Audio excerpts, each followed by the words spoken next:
को परिवर्तित करो। एक छोटी सी बात और सुना दें, इसके बाद वाणी को विश्राम देंगे। हमारी बहन बेटियों को भी थोड़ा तकलीफ है। क्या तकलीफ है? कि हमारे साथ भी बड़ा अन्याय किया गया ग्रंथों में। क्या अन्याय? तो एक चौपाई रट ली है तुलसीकृत रामायण की, बस वही ढोल गमार, इसमें सब आ रहे हैं। ढोल गमार शूद्र पशु नारी और सकल ताड़ना के अधिकारी। तो का ढोल गमार शूद्र पशु और नारी। 10 बजा भी 10 और बजाएंगे, मतलब 10 बज के 10 और फिर कथा बस 10 पक्का बिल्कुल। क्योंकि जब सभी अतिक्रमण किए 5-5 मिनट का, वैसे तो एक बात बताएं, हम तो थक गए बोलते बोलते, 1-1.5 घंटे 2 घंटे दिन में बोलें, फिर रात में बोलें, लेकिन अब क्या करें, जब ना बोलें तो तुम बाद में कहोगे बोलना ही नहीं जानते थे सो नहीं बोले, और ज्यादा बोलते हैं तो कहते बंदा ही नहीं करते, बोलते ही जाते। लेकिन 10 मिनट 5 मिनट और बोलेंगे, 7 मिनट बोलेंगे। हाँ, तो ढोल गमार शूद्र पशु नारी सकल ताड़ना के अधिकारी। ताड़ना का मतलब ये नहीं है कि डंडे से पीटना। ताड़यति शिक्षयति पालयति लालयति, पालन करना। अच्छा, ताड़ने का अर्थ देखना भी होता है। ताड़ना आपके यहां ना होता हो, लेकिन ताड़ना मानी देखने को भी कहते हैं। तो ताड़ना मानी देखना, और ताड़यति शिक्षयति पालयति, शिक्षा भी देना। ताड़ना मानी शिक्षा देना। तो शिक्षा अगर किसी को दी जाए तो ईमानदारी के साथ बताओ, ये जीवन का गुण है कि अवगुण? बोलो, ये गुण है किसी को शिक्षा देना। अब माताएं बहन बेटियां कहती हैं कि नहीं स्वामी जी, ये तुलसीदास जी ने आक्रोश में लिखी चौपाई, आक्रोश में, ये नारी के प्रति उनका आक्रोश। हमने कहा नारी के प्रति आक्रोश क्यों? कहे कि उस परिस्थिति में लिखी जब तुलसीदास जी की पत्नी रत्नावली ने उनको डांटा डपटा फटकारा तो बस, और 1 लात मारी और तुलसीदास जी भगे, और जैसे ही भगे तो उन्होंने तुरंत नारी का विरोध कर दिया। उस परिस्थिति में लिखी गई, तो आप परिस्थिति बताते नहीं, अपने मन का अर्थ करते। हमने कहा तो इसका अर्थ ये हुआ कि तुलसीदास जी की पत्नी अगर तुलसीदास जी के लात का प्रहार नहीं करती तो वो रामायण नहीं लिखते। बोले पक्की बात, कन्फर्म, अगर लात नहीं डालती पत्नी तो वो लिखते ही नहीं रामायण। हमने कहा तो लात ही मारने से रामायण लिखने का फार्मूला तैयार हुआ? ये तुम्हारी बुद्धि कब से चल गई? और मैंने कहा कि अगर लात पत्नी के लात मारने से तुलसीदास जी ने रामायण की रचना की, तो ऐसे भाग्यवान बहुत सारे लोग आज भी समाज में हैं जो सवेरे सवेरे से 10-20 लातें रोज खाते रहते, वो भी एक आध ग्रंथ लिख देते तो हमें मान जाता कि ये बात सत्य है। क्या ये बुद्धि का दिवालियापन है तुम्हारा? समझते ही नहीं हो। ऐसी बात नहीं है माताओं, नारी का तो सम्मान सुरक्षित किया गया है, क्योंकि महावृष्टि चल फूट कियारी, जिम स्वतंत्र होए बिगड़े नारी। नारी के जीवन की स्वतंत्रता खतरनाक है, इसलिए तुलसीदास जी ने कहा कि हम ढोल गमार शूद्र पशु नारी, हमें शूद्र का पालन करना चाहिए और नारी को ताड़ना चाहिए। क्योंकि अगर हमने इनको ताड़ना बंद कर दिया ना, इनको देखना बंद कर दिया, इनको संरक्षण देना बंद कर दिया, तो वही स्थिति हो जाएगी। कौन सी? महावृष्टि चल फूट कियारी और जिम स्वतंत्र हुए बिगड़े नारी। तो शूद्र के साथ सिद्धांत होगा पालयति और नारी के साथ सिद्धांत होगा ताड़यति। इसलिए हमारे तुलसीदास जी महाराज ने ये भाव व्यक्त किया। दूसरी बात और आपको सुना दें चलते चलाते जल्दी में। आप जानते हो कि हमारे यहां माताओं को विशेष संरक्षण दिया जाता है। जैसे संरक्षण में एक प्रमाण तो यह है कि जब भी नारी घर के अंदर रहती है तो किवाड़ बंद भले ही ना हो, लेकिन पर्दा पड़ा रहता है। क्यों भाई, पड़ा रहता है कि नहीं? और जब नारी देहरी के बाहर निकलती है तो कोई ना कोई परिवार का सदस्य संरक्षक बन के उसके साथ चलता है, ये व्यवस्था जुड़ी है।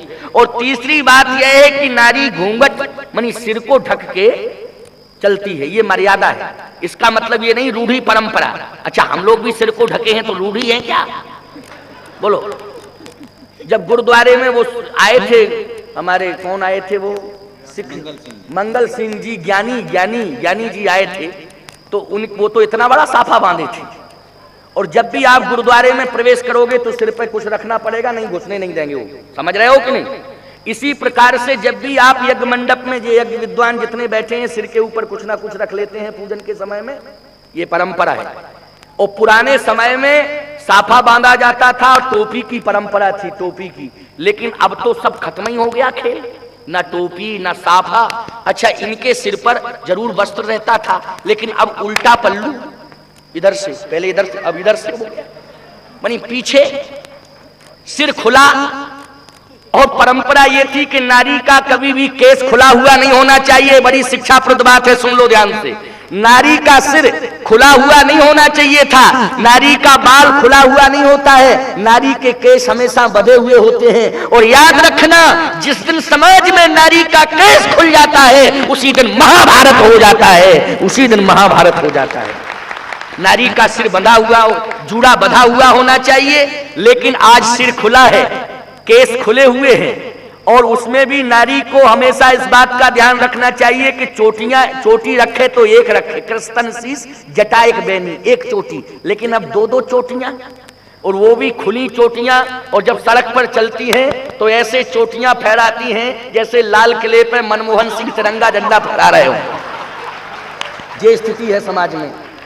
इसलिए हमारी बात का तुम्हें बुरा थोड़ी देर के लिए लग जाएगा, खूब लग जाए, हम तो परसों चले ही जाएंगे यहाँ से। लेकिन हम बिना कहे चूकेंगे नहीं, भले 21वीं सदी का कोई भी धर्म हो, नर और नारी एक समान, लेकिन हम जरूर स्वस्थ परंपरा जो होगी उसको जरूर बताएंगे। और मानना ना मानना ये तुम्हारी बात है और तुम्हारी बात। तो मैं आपसे निवेदन करना चाहता हूं, कभी भी खुला हुआ केस नहीं होना चाहिए, सिर के ऊपर वस्त्र होना चाहिए, मर्यादा, इसको मर्यादा कहते हैं। अब इसमें बुरा इसलिए नहीं मानना कि ये स्वतंत्र हैं, चाहे जब जावे चाहे जब आवे, हमारे लिए कमरे के अंदर रहे तो पर्दा पड़ा है, मकान के बाहर निकले, देहरी के बाहर निकले तो परिवार का कोई सदस्य साथ में चले। और जब भी कहा जाए घूंघट डालने के लिए कहा जाए तो इनको स्वतंत्रता इतनी ज्यादा क्यों है? क्या 21वीं सदी का यही धर्म है, सबको समान रूप से आ जाना चाहिए? तो याद रखना माताओं, अगर तुम समान दर्जा की मांग करती हो तो तुम अपनी प्रतिष्ठा को गिरा रही हो, स्वयं में तुम अपनी प्रतिष्ठा को गिरा रही हो और प्रश्न चिन्ह एक लगा रही हो अपनी प्रतिष्ठा में। याद रखना माताओं, जो कीमती चीज होती है उसको संरक्षण दिया जाता है। बोलो दिया जाता है कि नहीं? जैसे किसी के पास कोहिनूर हीरा हो, कोहिनूर हीरा, और कोहिनूर हीरे को ईमानदारी के साथ बताओ वो कहां रखेगा? फुटपाथ पे रखेगा कि तिजोरी के अंदर रखेगा? बोलो, तिजोरी के अंदर रखेगा कि नहीं? क्योंकि कोहिनूर हीरा है, इसलिए उसको तिजोरी के अंदर सुरक्षित रखा जाएगा। और तिजोरी में भी रखा जाएगा तो एक अखरूट की डबिया में, फिर तिजोरी में, फिर तिजोरी पर ताला, फिर कमरे में ताला, फिर ताले पर ताला। क्योंकि कोहिनूर हीरा है, उसकी सुरक्षा करना है। और आपने कभी भी देखा होगा किराना मर्चेंट की दुकान पर आप जाना, कल भुवनेश्वर नहीं, बलांगीर, भुवनेश्वर तो बहुत दूर है, किराया लग जाएगा 200 रुपया फालतू में। बलांगीर के मार्केट में जाना, किराना मर्चेंट का दुकानदार जब दुकान खोलेगा तो याद रखना आपको एक विशेषता देखने को मिलेगी। जब किराना मर्चेंट का दुकानदार दुकान खोलेगा तो जो काजू किशमिश के डिब्बे होते हैं ना, उनको बिल्कुल शोपीस बना करके एकदम फ्रंट पर लगा देगा। बोलो, लगाता ना फ्रंट पर।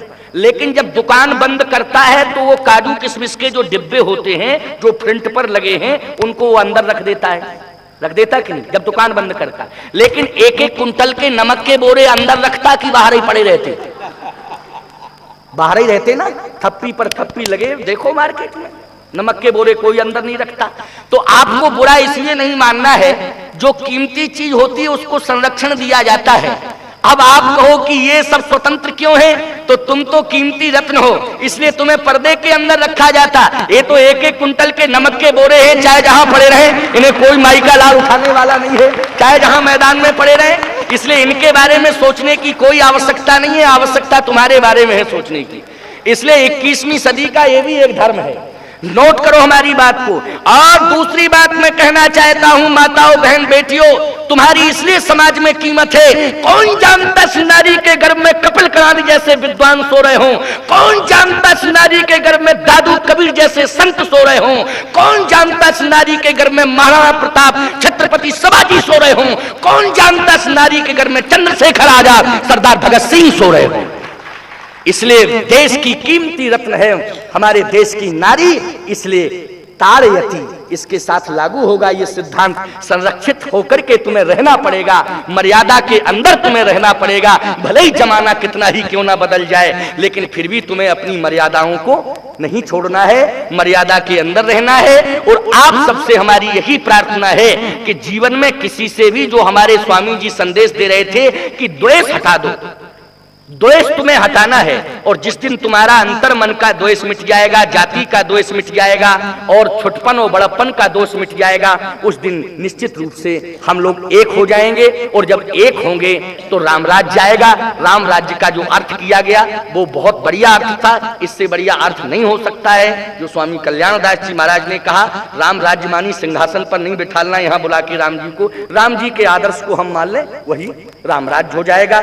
इसलिए ये सारे संदेश महत्वपूर्ण है। सभी संतों ने अपने अपने मत से बहुत उत्कृष्ट संदेशों को आप तक पहुंचाया है, और इन संदेशों को मानना ये आपका धर्म है। और नहीं मानोगे तो जो ना माने साधु सीख तो लेके कटोरा मांगे भीख, ये तुम्हारी व्यवस्था है। इसलिए बात मानना ये अनिवार्य है। आओ अब थोड़ा रीढ़ की हड्डी को सीधा कर लो, क्योंकि 10:10 तक बोलना था, 5 मिनट का और अतिक्रमण हो गया, 15 मिनट ज्यादा हो गए हैं। मतलब कुल मिलाकर के 10 बजे बंद करना था, विश्राम देना था, 10:15 हो चुका है।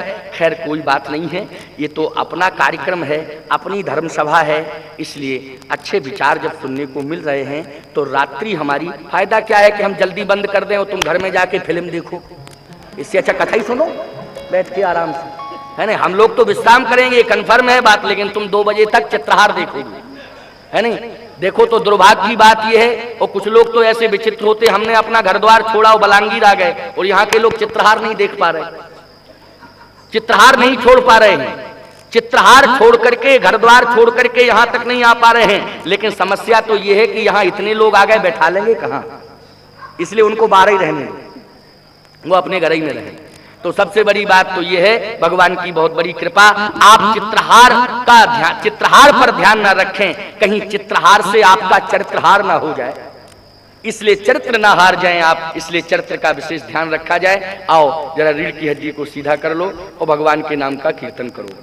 श्री राम जय जय राम, श्री राम जय जय राम, श्री राम जय जय राम, श्री राम जय जय राम, श्री राम जय जय राम, श्री राम जय जय राम, हम श्री राम जय जय राम, श्री राम जय जय राम।